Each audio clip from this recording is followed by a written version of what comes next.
نگاه کنیم آن را به یک کیهان به آخر شباهت دادن ممکن است، چون که زن قدرت دارد که این را نه هر موجودی آفرنده خدا دارد. برای همین چون که دل زن آنچنان بزرگ است که در او همه چی می گنجد. این یک مهر به اندازه نسبت به فرزند، نسبت به عائله، نسبت به جامعه، نسبت به تمام گویم رستنی و حتی عموما موجودات خالق دنیا است. اکنون در بابت اگر تربیت فرزند گویم، البته زنان تحصیل دیده بیشتر نقش میگذارند در تقدیر فرزندان، چون که مادری که از بسیار فن و علم باخبر است و فرزندانش را در همین روحیه، در همین مسیر تربیه میکند. او کوشش میکند که فرزندش در جامعه یک موقع خاص پیدا کند تا گمراه نباشد، تا به مثلا عملهای ناشایسته دست نزند. بله، البته اکنون باز زنی خانشین اگر تحصیل دیده باشد و لیکن کار هم نکند، این علاقه یک جهت مثبت است، چون که به فرزندش برای آماده کردن مثلا درس ها کمک میکند. ما همچون آموزگار وقتی که به فرزند مثلا اگر از بیرون بها دهیم، وقتی میبینیم که فرزند با یک تیاری پخته، با آمادگی خاص آمده است، علاقه ما حتی مادرش را ندیده هم باشیم، ما بهای مثبت به مادرش میدهیم که چقدر مادر نسبت فرزندش با مسئولیت است که فرزند مثلا با کتاب و دفتری آزاده، با درسای آماده کرده، با یک مثلا آمادگی پخته به درس می آید. ما مثلا عائله‌اش را نشناخته علاقه یک بهای خوب، بهای مثبت، بهای بسیار ارزشمند میدهیم که چقدر همین فرزند مادر خوب دارد که به فرزندش اینقدر توجه میکند. لیکن اکنون زنانی که در برابر مثلا خانه ششتن باز کار میکنن و کارهای دولتی را به انجام میرسانند، من فکر میکنم که این زنان باز نیروی دهچند دارند، چون که از صبح صادق تا مثلا چند ساعت در کار هستیم، باز در خانه با تربیت فرزندان. این علاقه خودش دلالت میکند که چنین قدرت را تنها زنان داشته میتوانند. مثلا مردها که از کار برگشتن به آنها مثلا خوراک گرم لازم، یک کمتر استراحت، اما زن که از کار آمد باز علاقه با کار خانه، با آماده کردن خوراک، با مثلا فکر کردیم تصور کردیم با کمک به فرزندان، باز علاقه با فکری پگاه که مثلا پگاه چی میپزیم و چی آماده میکنیم و چی کار و چی نقشه های زندگی هست. یعنی مادر یک سیستم منظم هم گویم می شود که تمام کار زندگی در او یک نظام معین است. یعنی او علاقه در مغز سرش همه این چیزها را به ترتیب می درآورد. زیر نظارت. بله، زیر نظارتش است که پگاه یعنی حالا فرا نرسیده مثلا در ذهنش نقشه می بندد که چی کارها مثلا باید پگاه به انجام داده شوند، که این بزرگی تنها به فکر من خاص زن، خاص مادر، خاص دختر است که و زیبایی می آفرد. مثلا برای دائما تازه و آزاده بودن خاندان، برای یک راحت بخشیدن به اهل خاندانش کوشش می کند. اکنون با به دست آوردن استقلالیت ما روز تا روز احساس می کنیم که نسبت به زنان بسیار توجه زیاد ظاهر می گردد. زنان امروز حتی در پارلمان کشور کار می کنند که این علاقه می گوید که یعنی زن حقوق دارد، زن آزاد است. چون که ما امروز مثال های زیاد از کشورهای دیگر می بینیم که مثلا حقوق زنها پایمال می شود، تا حتی که مثلا برای تحصیل مانع می شوند، برای کار مانع می شوند. اما از این جهت من فکر می کنم که ما زنان ملت تاجیک به گروه بسیار زنهای خوشبخت، به گروه زنهای طالع بلند داخل می شویم که در کار، فعالیت، روزگارداری بسیار آزاد، آباد و سعادتمند هستیم. واقعا هم تجربه جهانی معاصر، خاصتا تجربه 33 سال استقلال ملی نشان داد که زنان و بانوان در محور اساسی سیاست دولتداری پیشوای ملت پرزیدنت جمهوری تاجیکستان محترم امامعلی رحمان قرار دارند. خب شما درباره تربیتگر بودن زن مادر و در ساختارهای گوناگون فعالیت کردن زن مادر اینجا ابراز اندیشه کردید. ببینید یک چیز است که امروز زن مادر در برابر тарбиятгар буданаш омӯзгор аст, ронанда аст, муҳандис аст, имрӯз бале меъмор аст, табиб аст, сиёсатмадор аст. имрӯз зиёде аз занҳои тоҷик дар сохторҳои давлатӣ ба ҳайси роҳбар фаъолият мекунанд ки ин албатта боиси ифтихори ҳамаи мо ватандорон аст. Боиси ифтихори ҳамаи мо аст ки имрӯз зан модари тоҷик аз ҷониби сиёсатмадори муваффақ, сарвари давлати тоҷикон, пешвои миллат муҳтарами Эмомалӣ Раҳмон дар сохторҳои гуногун фаъолият мекунанд ва имрӯз пешвои миллат ҳамеша таъкид мекунанд ки дар таърихи мо тоҷикон эҳтироми зан модар мавқеи шоиста дорад. хуб, ба ҳамин минвол Зулфия, биёед инҷо як чизи бисёр муҳимро таъкид мекунем. Пешвои миллат ҳамеша таъкид мекунанд ки меҳру муҳаббате ки модар ба фарзанд медиҳад, на ҳамсарат медиҳад, на духтарат медиҳад, на каси дигар, на хоҳарат медиҳад. Воқеан ҳам ҳамин аст. Меҳру муҳаббати модарӣ дар радифи ҳамаи муваффақиятҳо боз ҳам бештар илҳом мебахшад ба фарзанд. ва бинед ки имрӯз ҳамаи мо бо дуои неки модар ба ин мақому маъзалат ба камол расидем. Мо бояд эътироф кунем ки зан модар фариштае ҳаст дар рӯи замин ки авлотар аз фариштаҳо. ба ҳамин хотир устод хайрандаш мегӯяд ки модар фаришта нест, авлотар аз фариштаҳост. бояд вобаста ба мақому манзалати фариштаҳои рӯи замини ҳар яки мо, яъне модарони азиз, инҷо як суруди бисёр ҳам хубу шоистаеро ки мансуб аст ба модарони ҳамаи мо, модарони азизи Тоҷикистони соҳиби истиқлол, ки аз ҷониби Ҷумъахони Расул, ҳунарманди филармонияи давлатии Тоҷикистон ба номи Акашариф Ҷураев сароида мешавад. Марҳамат.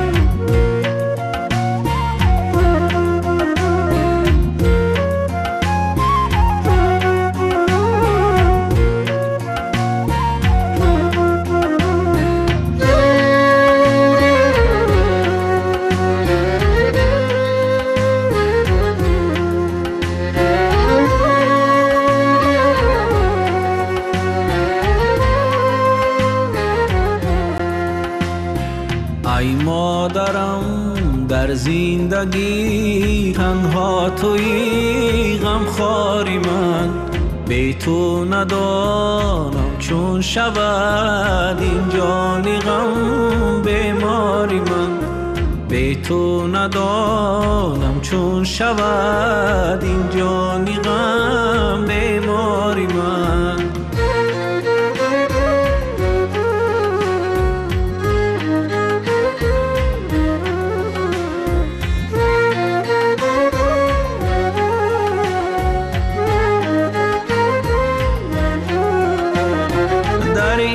جهانی پرگناه سوی تو میارم پناه، در این جهانی پرگناه سوی تو میارم پناه، از مهری به همتای تو آسان شود دشواری من، از مهری به همتای تو آسان شود دشواری من.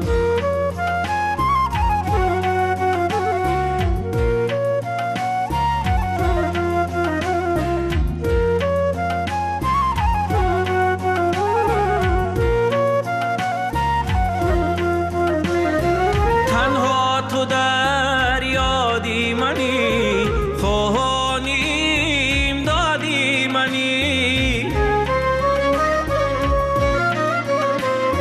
تنها تو در یادی منی، خواهانیم دادی منی، هستی و بنیادی منی، ای نور شامی تاری من، هستی و بنیادی منی، ای نور شامی تاری من.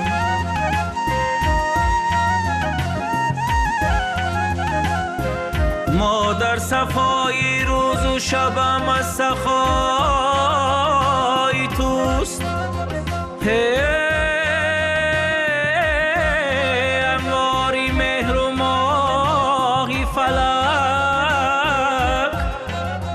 صفای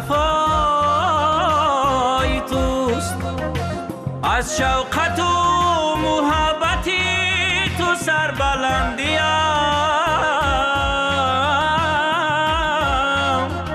هی بخت و براری عمر زی دستی دعای توست، بخت و براری عمر زی دستی دعای توست. ای مادرم در زندگی تنها تویی، غمخواری من بی تو ندانم چون شود این جانی غم بیماری من، بی تو ندانم چون شود این جانی غم بیماری من، این جانی غم بیماری من، تنها تویی غمخواری من.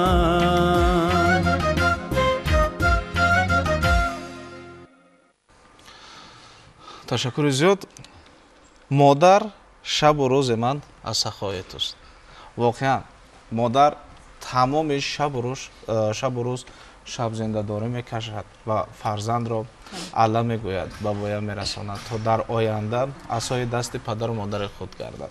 واقعا هم امروز جوانان تاجیکستان با یک اراده مستحکم عصای پدر و مادران خود گشتند. این واقعا هم باعث افتخار هر یک فرد وطن دوست و خویشتن شناس است و این همه زیر سیاست خردمندانه پیشوای ملت پرزیدنت جمهوری تاجیکستان محترم امامعلی رحمان است. و بیننده های عزتمند یادآور می‌شویم که رقم هایی که عین حال در روی اکران های شما نمودار است با ما در تماس باشید و سوال و درخواست هایی که دارید وابسته به روز مادران و جشن میلاد روز که بخشیده شده است به مادران عزیز و ارجمند تاجیکستان پیشنهاد کنید و من حتما با شما پاسخ خواهیم داد. خب اینجا یک نفر از شهر کولاب از نام خسرو عبدالرازقов میخواهد که مادرش را به مناسبت روز مادران تبریک گویم. مادر عزیز و ارجمند، شما را از نام فرزندتان خسرو به مناسبت جشن بسیار هم تاریخی در تاریخ تمدن تاجیکان روز مادران تهنیت میگوییم. بگذار که همیشه در خاندان عزیزتان نورافشانی کنید و سرتان از خاندان پرشرف عائله بزرگتان کم نشود. خب با یک نفر دیگر نوشته است که من عبدالقهارов سینا کارمند برق تاجیک ناحیه ورزاب میخواهم تمام مادران تاجیکستان را تهنیت بگویم. واقعا هم امروز مردان شجاع وطن یکی در مرز تاجیکستان سرحد جمهوری تاجیکستان را حمایت میکنند، یکی در برق تاجیک فعالیت میکنند که همیشه خاندان ما نورافشان است و مادران تاجیک امروز در یک فضای آرام و آسوده این وطن اجدادی عمر به سر میبرند و همیشه شکرگزار از آن هستند که صلح و ثبات کامل در تاجیکستان صاحب استقلال همیشه پایدار بمانند. خب حیدرزاده گلمراد تبریکات ما را از با تمام مادران تاجیکستان از ناصر خسرو برساند. واقعا هم امروز تمام مادران تاجیک اگر چند سخن بگوییم در موردشان کم است، زیرا ارزش همه چیز را مادران دارند، نه تنها سخن. و امروز مادران ما همیشه بالانشینند. امروز مادران ما اگر اعتراف از جانب ما شده باشد، امروز مادران تاجیک همچنین از جانب سرور دولت اعتراف می شود و امروز همیشه سرور دولت پیشوای ملت محترم امامعلی رحمان نام مادر را میگیرد و همیشه میگوید که من سر تعظیم فرود میارم پیش مادران تاجیکستان. این البته باعث افتخار هر یک نفر است، خاصتا زنان و بانوان تاجیکستانی عزیز. خب جورقل و میسر مادرم از نام دخترش سنوبر به روز زادروزش تبریک کنید. یعنی گفته است که من میسر جورقل میخواهم از نام دخترش سنوبر مادرم را به مناسبت روز زادروزش تبریک کنید از ناحیه یاوان. ببینید زلفی هم میدونید چی امروز در برابری که جشن مادران است، ببینید که اکثریت مادران تاجیک در همین روز جشن زادروز دارند و امروز در خاندان هر یکی ما در خاندان هر یکی تاجیکستانی جشن است و این جشن را همگان با یک سرجمی استقبال میگیرند و مادرانی هستند که زادروز دارند امروز و ما امروز زادروز همه مادران را جشن میگیریم. بله ما امروز هر نفری که زادروز دارد مادران عزیز ما که در نوبسته کدام شهر و ناحیه‌های جمهوری تاجیکستان استقامت میکنند و زادروز دارند ما همه مادران عزیز را به مناسبت جشن زادروزشان و همچنین روز مادر تهنیت میگوییم. خب اینجا یک نفر دیگر از ورزاب قاسموف میخواهم که خواهرانم هوسما، فرشتما، سریا، همسرم آیشه بانو را تبریک نمایید. من میخواهم که فرزندان شما در این روز فرخنده یعنی روز مادر در نقش و منزلت مقام های شایسته ارزنده باشند، یک نسل به پایان برسند که در آینده برای رشد کشور خویش نقش ارزنده گذارند. چون امروز همه دختران میخواهند طبیب شوند، آموزگار شوند، زیرا طبیب این شفا بخشنده هر یک فرد است، آموزگار باشد، تربیتگر.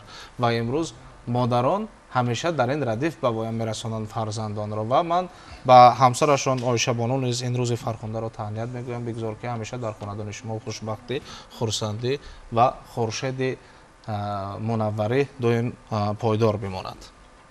ایا مادر، مداری من تو بودی، گل اول بهاری من تو بودی، نخشک چشمه شعر و سرودم، زی بس سرچشمداری من تو بودی.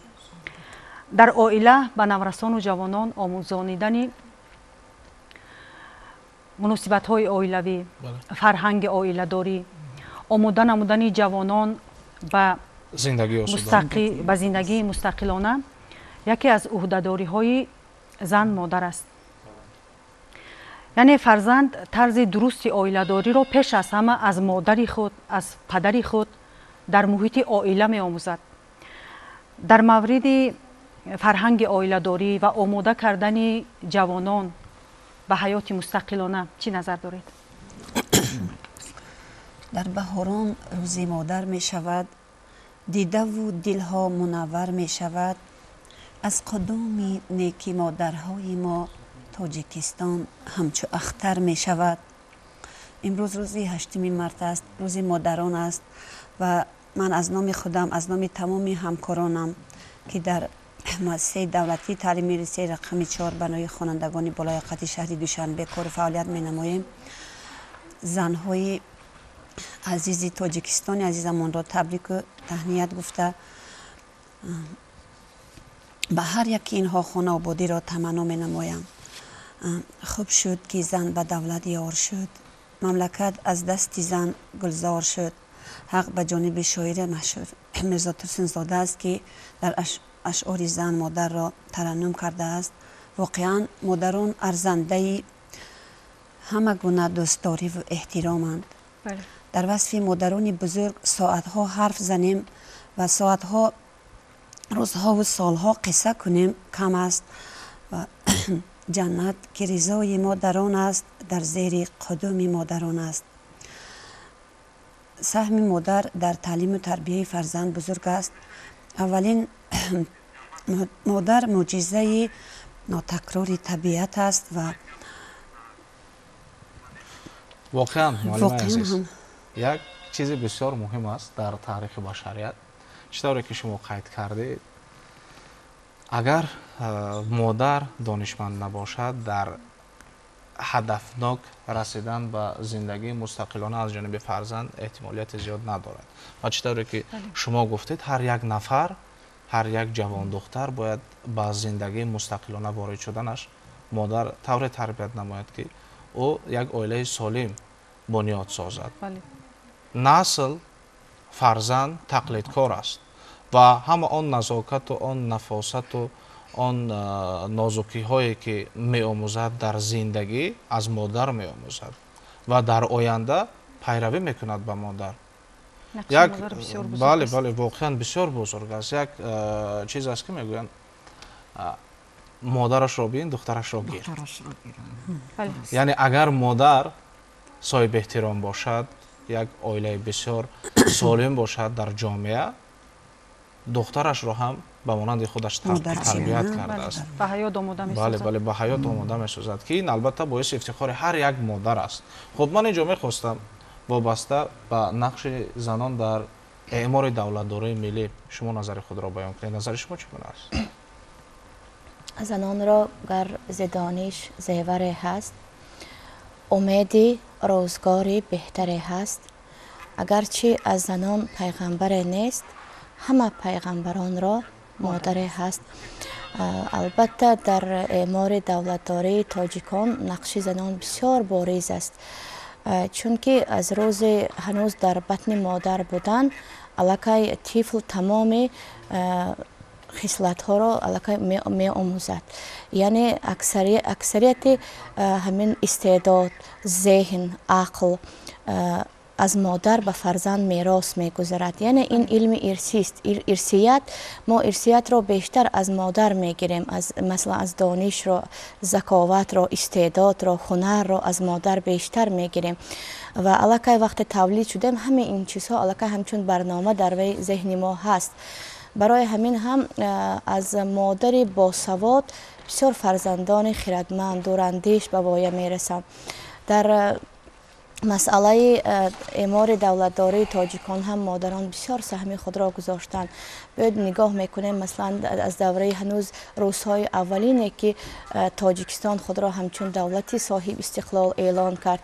бисёр занон барои пойдории истиқлолият, барои пордории сулҳу давлат пофишорӣ карданд.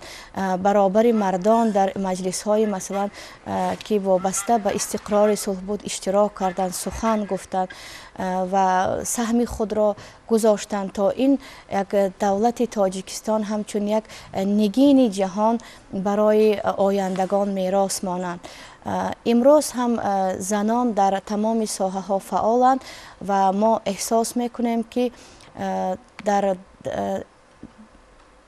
пояи давлатдории тоҷикон нақши занон бисёр бузург аст. яъне без зан мо умуман зиндагии имрӯзаамонро тасаввур карда наметавонем. дар ҳама соҳа зан ҳаст. яъне ҳатто аз оддитарин масалан аз мураббии боғча агар оғоз кунем, то ба вакили парлумон занон ҳастанд. онҳо нақши худро мегузоранд, андешаи худро доранд. бисёр боиси ифтихор аст ки имрӯз занон дар соҳаи фанҳои дақиқ фаъол гаштаанд. ба наздики бисёр як зани фаъол олим аз донишгоҳи тиббӣ соҳиби масалан медали тилло гашт дар соҳаи илм ки ифтихор мекунем мо. хулас имрӯз бисёр занҳо дар ҳамин соҳаи илм пешрав ҳастанд. ман аз ҳамин ҷиҳат бисёр шод шудам ки занон илмро як аслиҳаи ҳимояи худ аз паёмадҳои номатлуб барои худ қарор гирифтаанд ки ин бисёр хуб аст. чунки имрӯз агар як нафар зан бо роҳи илм равад, илмро барои худаш аслиҳаи аслӣ кунад, вай аллакай чандин шогирд тарбия мекунад ва шогирдон боз шогирд тарбия мекунанд ки ҳамин силсила давом меёбад. ҳамин силсила ки давом ёфт, занҷир канда нашуд, ин аллакай яъне миллати тоҷик солим мешавад. имрӯз бисёр ман сарфарозам ки аз ҷониби асосгузори сулҳу ваҳдати миллӣ, пешвои миллатамон муҳтарам Эмомалӣ Раҳмон озмонҳои ба мисли фуруғи субҳи доноӣ ва илм фуруғи маърифат роҳандозӣ гашт. ҳазорон хонандагон, духтарон, занон, омӯзгорон дар ин озмун иштирок карданд. чӣ қадар хонандагон сухандон шуданд, чӣ қадар шеъру ғазалу достону ҳикояву қиссаву омӯхтанд. яъне он чизе ки ба як гӯшаи фаромӯшӣ рафта буд боз эҳьё шуд. ташаккури зиёд. бинандагони гиромӣ, ёдовар мешавем ки агар шумо саволу дархостҳое доред, метавонед тавассути рақамҳое ки айни ҳол дар рӯи экранҳои шумо намудор аст бо мо дар тамос бошед ва мо ҳатман дархостҳои шуморо тариқи телевизиони Тоҷикистон пешниҳод менамоем. ва инҷо ҳамкорамон Зулфия Бону якчанд дархостҳоро пешниҳод шумо мекунад. инҷо тавассути паёмак сокини шаҳри Кӯлоб Лола, сокини шаҳри Душанбе Нодира Ибодова, сокини шаҳри Леваканд Миратулло, ҳамчунин сокини шаҳри Душанбе Дилшод Самадов мехоҳанд бо ҷашни рӯзи модар مادران عزیزشان را تبریک و تهنیت نمایند. همزمان یک گروه خدمتچیان حربی از شهر دوشنبه می‌خواهند تمام زنان و بانوان کشور را با روز مادر تهنیت نمایند. اینچنین شهروند جمهوری تاجیکستان جاوید از فدراسیای روسیه مادرش تاجینیسا، همسرشان شهلا بانو، خواهرشان فرنگیز و ینگه مهربانشان مهوش را با جشن روز مادر تبریک نمایند. ما نیز در برابر تبریکات آنها تمام زنان و بانوان کشور را با این روز فرخنده، با این جشن مقدس تبریک نموده با آنها عافیت کامل را تمنا داریم. و بیننده‌های عزیز، به همین مضمون یک نفر دلبر می‌نویسد که از نام خودم و همه پیوندانم مادرم را تبریک نماید. همچنین علیزاده محمد جان از ناحیه مومن‌آباد مادرم مومای نظر بگیم از نام نبیره‌هایش فاطمه اکبر جان و قاسم جان تبریک نماید. و یک نفر دیگر نوشته است که امروز زادروز نبیرم ستاره بانو است و از نام یارو مهری ساکن ناحیه عینی تبریک بکنید. واقعا هم امروز هر یک فردی که در جمهوری تاجیکستان به پایان میرسد و مقام و منزلت خویش را در این مسیر یعنی موفقیت پیدا میکند و همیشه در جامعه تاجیکستان نقش موثر میگذارد. و من از نام عنوان برنامه مستقیمی که امروز طریق تلویزیون تاجیکستان با تمام شهروندان جمهوری تاجیکستان مستقیما بخشیده به روز مادر پیشنهاد می شود، هر آن نفری که امروز به عنوان برنامه ما تبریکات روان کردند، من همه شما را تهنیت می گویم و همیشه موفقیت و خوشروزی در خاندان شما هویدا باشد. و سعادت نبی و ساکن دوشنبه تبریکات تمام خانواده ما را به تمام مادران جمهوری تاجیکستان برسانید. مبارک باشد تمام مادران عزیز و ارجمند که در جمهوری تاجیکستان اقامت میکنند. تهنیت سعادت نبی و را میرسانم و همیشه سایبان سر فرزندانتان باشید گفتند. خب از ناحیه فیض‌آباد دخترم فرزانه با امروز در برابر روز مادران بودن اینچنین زادروز دارد، تبریکش کنید. یک نفر دیگر از ناحیه دنغره علمشویف میرزا مادرشان کریمова سفرما زادروز داشتند و همچنین به مناسبت روز مادران تهنیتش بگوید. یک نفر دیگر از جماعت دهاتی کنگورت ناحیه تیمورملیک با نام جنت الله با عنوان برنامه ما پیامک ارسال نمودند که من مادر ندارم اما اپای من به جای مادرم است. اپای من عدالت بانو را به مناسبت روز مادران تهنیت بگوید. من صدقاً از نام خود و از نام اهل ایجاد برنامه‌ای که امروز مستقیما پیشنهاد شما کرده ایستاده‌ایم تمام مادران عزیز را به این روز مبارک تهنیت میگویم و همیشه کوشش بران می نمایند که فرزندان خود را در راه وطن دوستی خویشتن شناسی تربیت نمایند و همیشه مادران عزیز برای ما خیلی بزرگ هستند و مقام شایسته را نیز در جمهوری تاجیکستان پیدا کردند و احترامشان بالای دیده هر یک ساکن جمهوری تاجیکستان است. بینندگان گرامی، اینجا ما با مهمانانی که با برنامه ما آمدن خوش آمدید میگوییم. بار دیگر اظهار سپاس که دعوت ما را پذیرفتید و برنامه ما تشریف آوردید. و بیننده های ارجمند، اینجا یک ویدیو کلیپ را پیشنهادتان میگردانیم که پورا بخشیده شده است با مقام و منزلت زن مادر تاجیک. مرحبا.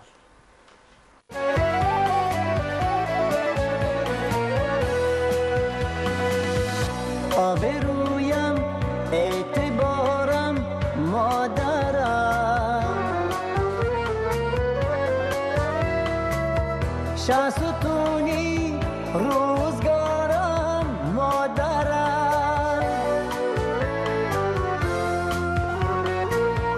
کوكبی بختی جهان رای من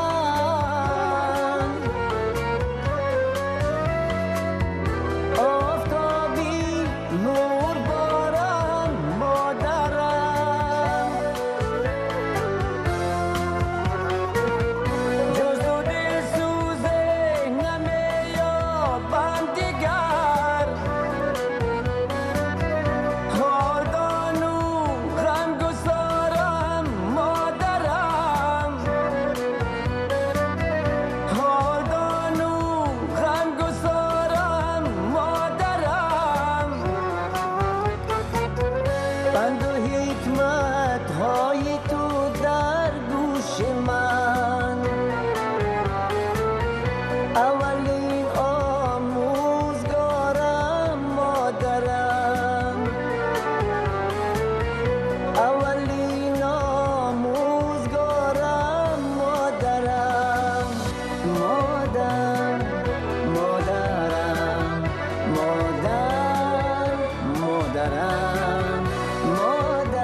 سروری من پیر من دولتی من سروری من پیر من تاج و تختی پای دارم مادرم تاج و تختی پای دارم مادرم مادر مادرم مادر مادرم مادر مادرم مادر مادرم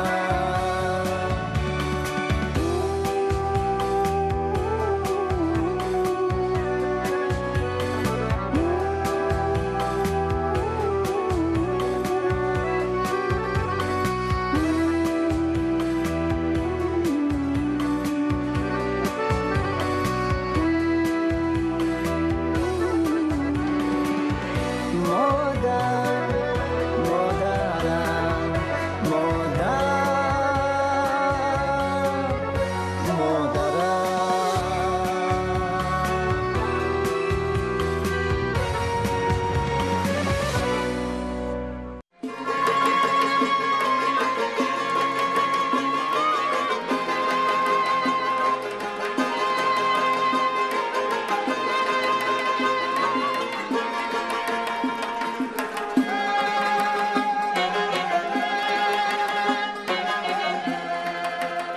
модар олиҳаи зиндагӣ бахшандаи ҳаёти рангину зебо, қиматтарин неъмати рӯи дунё, сарчашмаи муҳаббати беканор, чашмаи мусаффо, махзани ганҷи фарзанд ва ҳиматбаландтарин шахси башарият аст.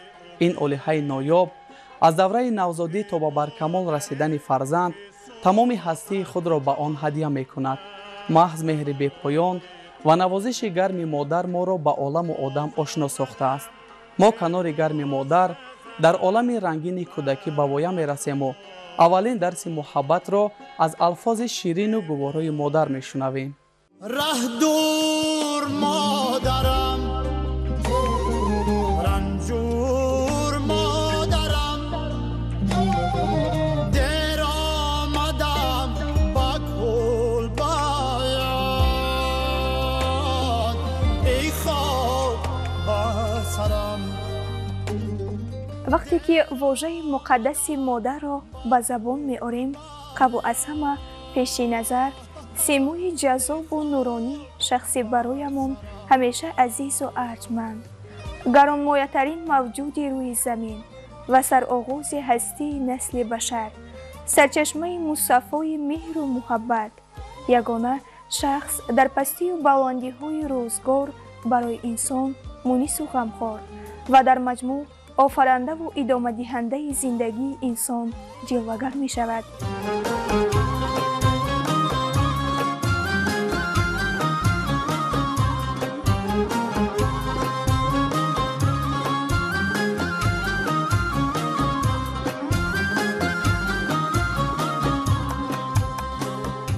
дар тамаддуну фарҳанги чанд ҳазор солаи мардуми тоҷик зан модар аҳамияти воло дорад. дар таърихи миллати мо ҳазорон намунаҳо аз қаҳрамониву шуҷоат ва фидокориву ҷонисориҳои занони тоҷик сабт шудааст.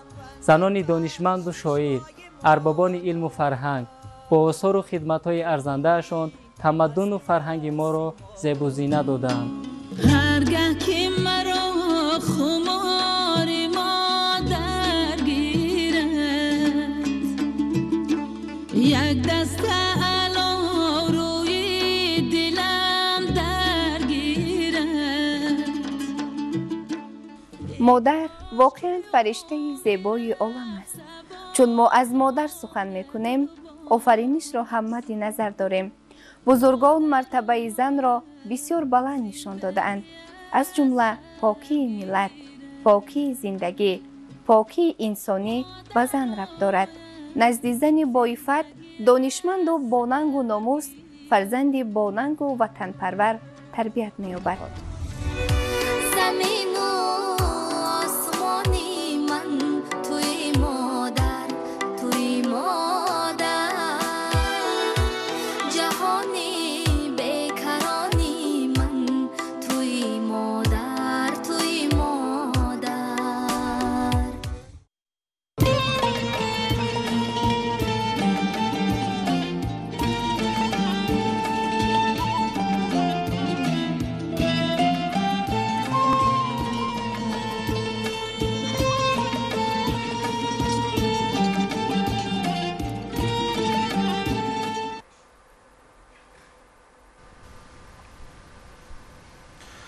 бинандагони гиромӣ, барномаи мустақими мо бахшида ба рӯзи модар мустақиман аз телевизиони Тоҷикистон пешниҳод мегардад ва аллакай меҳмонон як вориди студияи марказии телевизиони Тоҷикистон шуда истоданд ва вобаста ба мақому манзалати занону модарон дар ин рӯзи бисёр ҳам фархонда модарони азизро таҳният мегӯянд ва дар ин қисмати барнома ҳамсуҳбатони мо ҳастанд Фирдавс Ҳошимов, ҳунарманди филармонияи давлатии Тоҷикистон ба номи Акашариф Ҷураев ва ҳамзамон Абдумаҷид Бобоев, ҳунарманди ансамбли давлатии шашмақоми ба номи Фазлиддин Шаҳобови, Кумитаи телевизион ва радиои назди ҳукумати ҷумҳурии Тоҷикистон. Хуш омадед. Саломат бошед.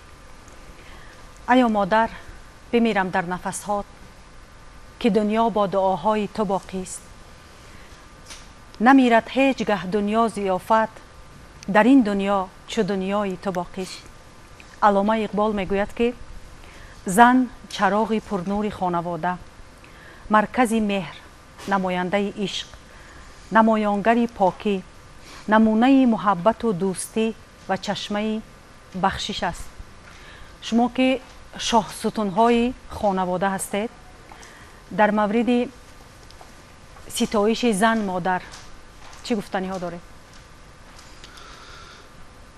модар бузургу мӯътабари дар замини ман, ҳасти азизу мунису бахтофарини ман, ту бо таровати зи гули ёсамини ман, баъди худо ту маъбуди ҷонофарини ман, ту беҳтарини ман, ту беҳтарини ман. модар, вақте ки мо ин номро ба забон мегирем, дили мо аз фараҳ саршор мешавад, қалбҳои мо пурасафо мешавад ва чеҳрамо нуронӣ мешавад. меҳрамо нисбат ба зиндагӣ боз ҳам зиёдтар мешавад ва ҳамин модарон ҳастанд ки маҳз моро ба дунё меоранд, парвариш медиҳанд ва то лаҳзаҳои охири ҳаёт мо дар назди модарон ҳамчун кӯдак мемонем ва худро дар назди модар ҳамчун кӯдак эҳсос мекунем. имрӯзҳо чӣ хеле ки дида истодем, хушбахтона дар ҷумҳурии азизамон маҳз бо ташаббуси пешвои муаззами миллат муҳтарам Имомуллои Раҳмон мавқеи зан дар ҷомеа хеле баланд гашт ва чӣ хеле ки медонем дар тамоми соҳаҳои ҳаёт, дар тамоми соҳаҳои ҷомеа зан ҳамчун роҳбар кор карда истодааст ва ҳуқуқи зан баробари мард аст аллакай. Бале, воқеан як чизи бисёр муҳим аст. ҳар як сарояндае ки дар ҷумҳурии Тоҷикистон суруд месарояд, воқеан ҳатман дар мавриди модар сароидааст. ҳама он нозу назокати модар, ҳама он нафосати модар, нозукиҳое ки шабзиндадорӣ мекашад модар сари гавҳораи фарзанд.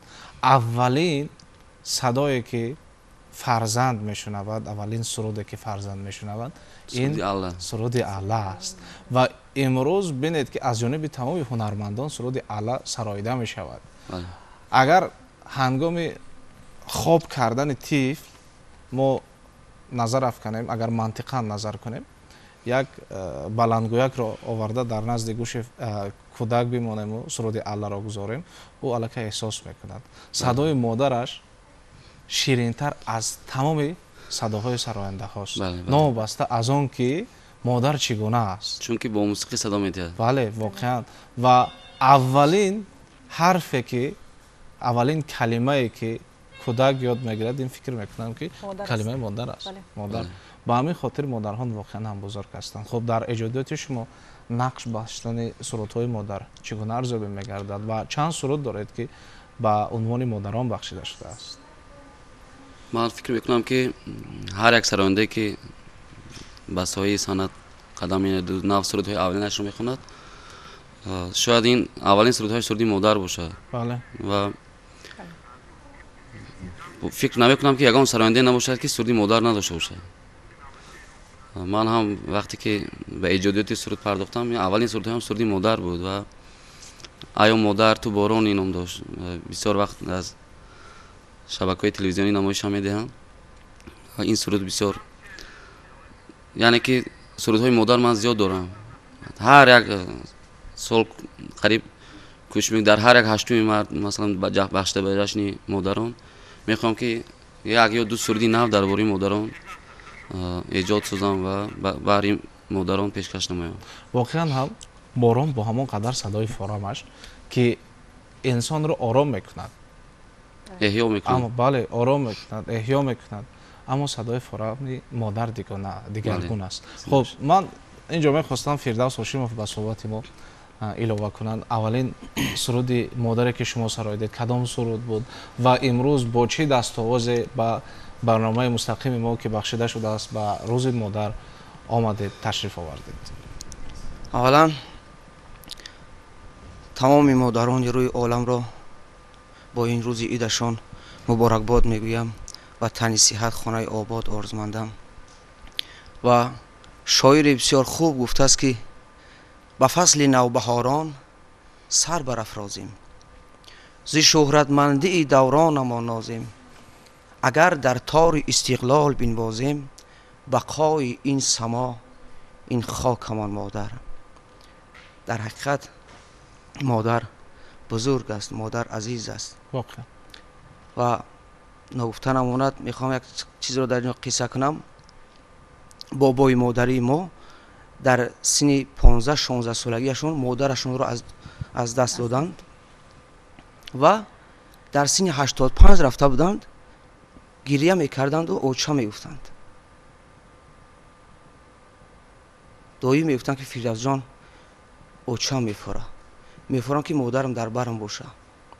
و ببینید بزرگی مادر رو که در 80 هم باشی در 90 هم باشی باز مادرت میفوره.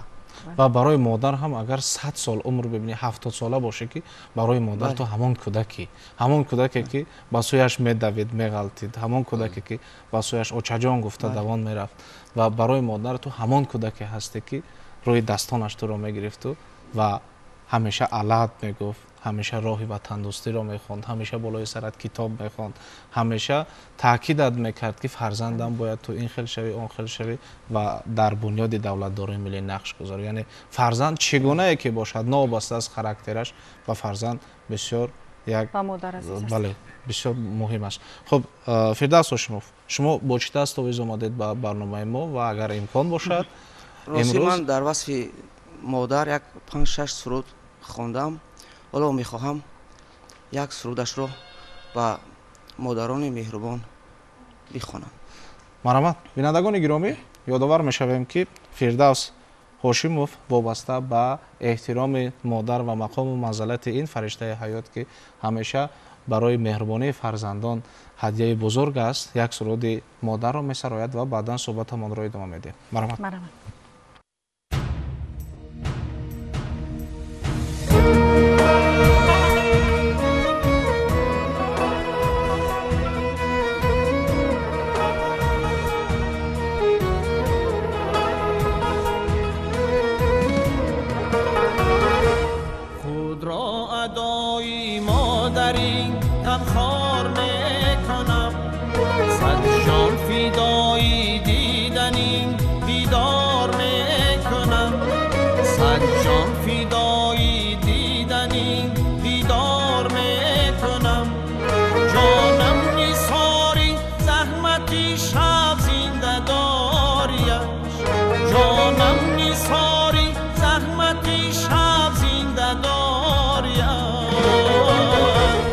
سر را به پای این گلین به خار میکنم، سر را به پای این گلین به خار میکنم.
در نگهی صاف و ساده‌اش سربالم است در نگهی صاف و ساده‌اش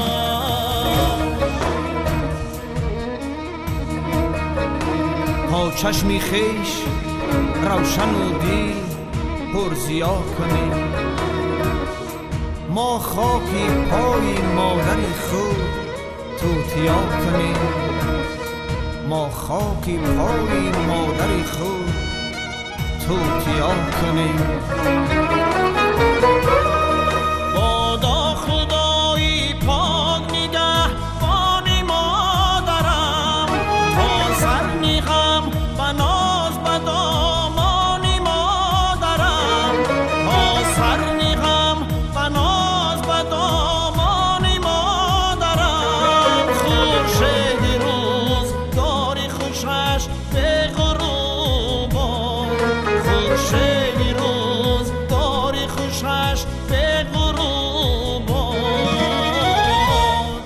بینم مدام چهره خندان مادرم بینم مدام چهره خندان مادرم بینم مدام چهره خندان مادرم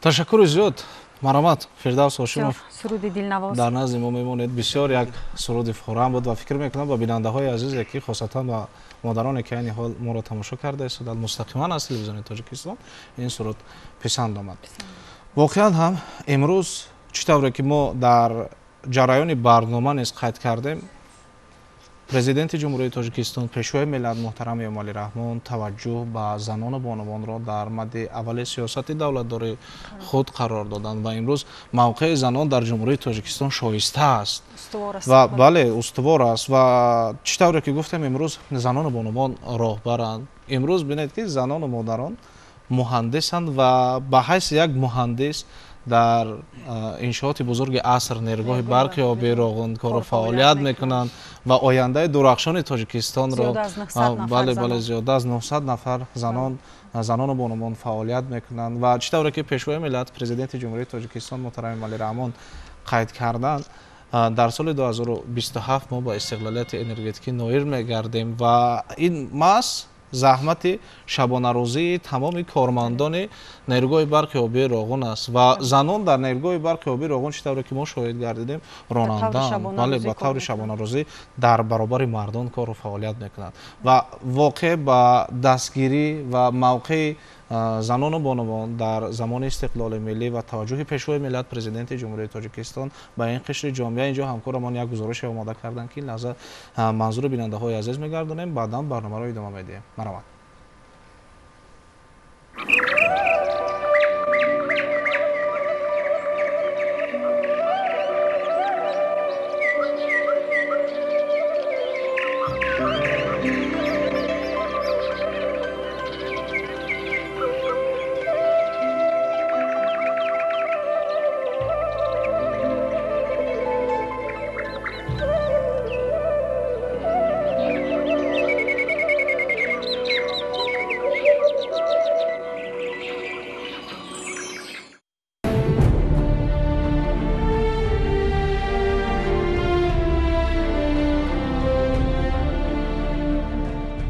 اینجا از ابرمردی تاریخ نوین تاجیکان قصه خواهیم کرد.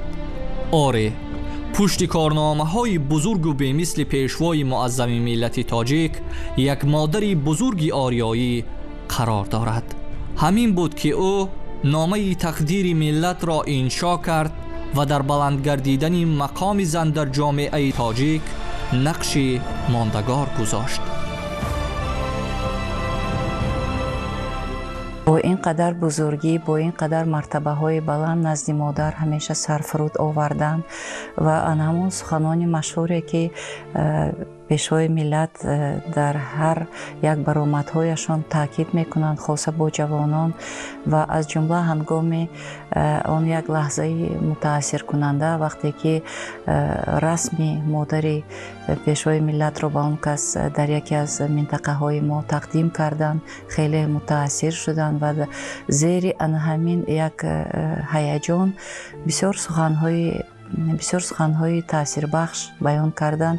Дар давоми суханашон боз баён мекунанд ки вақте ки модар суҳбат мекарданд бо мо гӯё ки академик бошанд. Воқеан академик будани ҳар як зан, ҳар як модар ва аз ҷумла модари пешвои миллат ки воқеан боиси пайравӣ, ҳатто як дуои эшонро вақте ки дуои он касро мешунавед як ҷаҳон маънӣ дар он наҳуфтааст ва албатта тавре ки шоир баён мекунад дар дуои модарон ганҷи саодат будааст. Воқеан мо имрӯз аз рӯзгоре ки худи пешвои миллат доранд, рӯзгоре барои ибрат, мо ин чизро дида метавонем.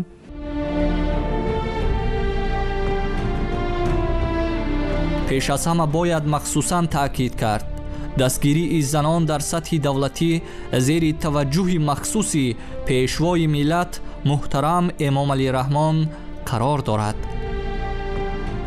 зан модар имрӯз дар паноҳи давлат аст, дар паноҳи ҳукумат аст ва ана ҳамин ҳимояте ки аз ҷониби давлату ҳукумат карда мешавад, занону модарони мо имрӯз инро ба хубӣ эҳсос мекунанд ва ана ҳамин чиз ба онҳо як раҳнамо аст, як равшаникунандаи роҳи онҳо аст, то ин ки онҳо орому осуда ба тарбияи фарзандон, ба кору фаъолият машғул шаванд.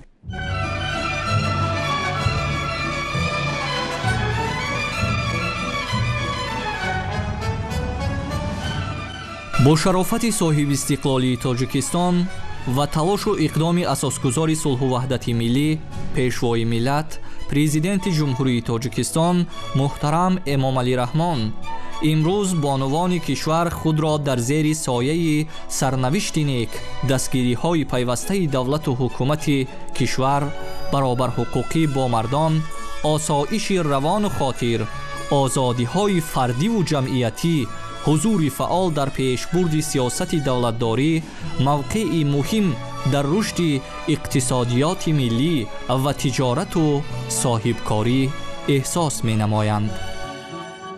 зан вақте таҳсил кардааст вай фарзанди нек босавод ва соҳибфазилатро ба вуҷуд меорад, тарбия мекунад. вақте ки ҷомеаи мутараққӣ аст, ҳамон вақт вай мутараққӣ ҳисоб мешавад ки зан озод бошад, зан соҳиби дониш бошад, зан соҳиби мақоми баланд бошад.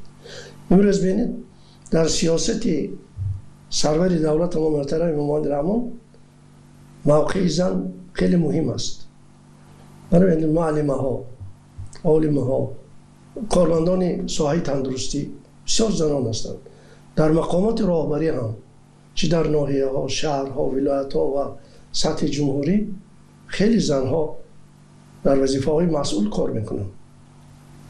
ин нишони он аст ки пешрафти ватану давлат ба мақоми зан хеле вобаста аст.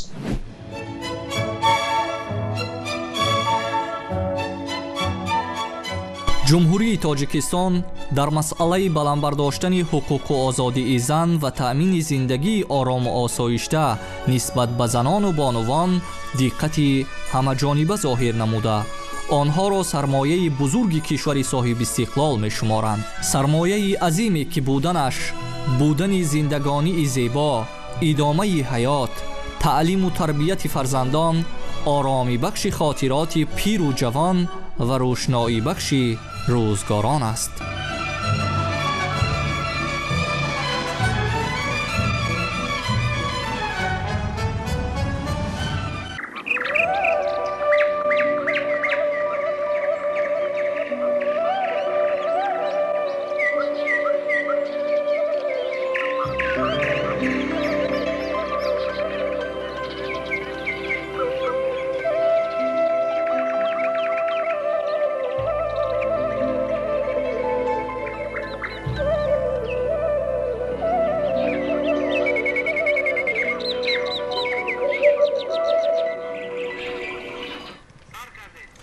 بینندگان گرامی، یادآور می‌شویم که برنامه مستقیم ما از بخشیده به روز مادر از تلویزیون تاجیکستان پیشنهاد شما و اگر شما سوال و درخواست‌های دارید می‌توانید به رقم‌هایی که عین حال در روی اکران‌های شما نمودار است با ما در تماس باشید و ما حتما تهنیت شما را از این منبر بلند به مادر یا اینکه خواهر شما می‌رسانیم. و اینجا یک چند SMS پیامک را همکارمون زلفیه پیشنهاد شما می‌کنم. مرحبا. اینجا توسط SMS پیامک ساکنی شهر دوشنبه محمد شریف یوسفوف تمام زنان و مادران کشور را با تجلیل روز مادر تبریک می نمایند. همزمان فرهاد رحمتوف ساکن شهر حصار، کارمند تلویزیون سفینه بهروز بازاروف ساکن شهر دوشنبه، دولت نظر از ناحیه همدانی و ساکن ناحیه عینی شهنازبانو می خواهند تمام زنان و مادران کشور را و همزمان خواهرانش فراغت، فرانگیز و فرزانه را با این جشن فرخنده تبریک نمایند. در این برابر از ناحیه بلجوان، نورانیان، خسرو تبریکات خود را به تمام زنان و بانوان کشور می رسانند. بله، تشکر زلفیه بانو برای بسیار یک تهنیتی که از جانب ساکنان جمهوری تاجیکستان برای روز مادران اهدا کردید. من اینجا یک چند SMS پیامک را به بیننده‌های عزیز تلویزیون تاجیکستان میرسانم. اینجا مصطفی فیضوف از ناحیه ورزاب نوشته است که مادر من 63 ساله شده است و مادر من را تهنیت بگویید. من از این منبر بلند، یعنی از استودیوی مرکزی تلویزیون تاجیکستان، از نام اهل گروه ایجادی تلویزیون تاجیکستان مادر عزیز را به مناسبت این روز فرخنده تهنیت میگویم. خواهان آن هستیم که در چطوری که در همین روز خوش و خرسندی زندگی کرده ایستادند و در احاطه فرزندان خویش هستند، در آینده نیز همیشه سایبان سر فرزندا باشد. روزتون مبارک مادر عزیز. خب اینجا همزمان گلبرگ از شهر وحدت دهات رامید مادرش را از نام اهل عائله‌مان تهنیت بگوید گفتند. خب بود اینجا از فرخار نعمتزاده خیرالدین مادر و همسرش زادروز داشتند. من مادر عزیز و همسر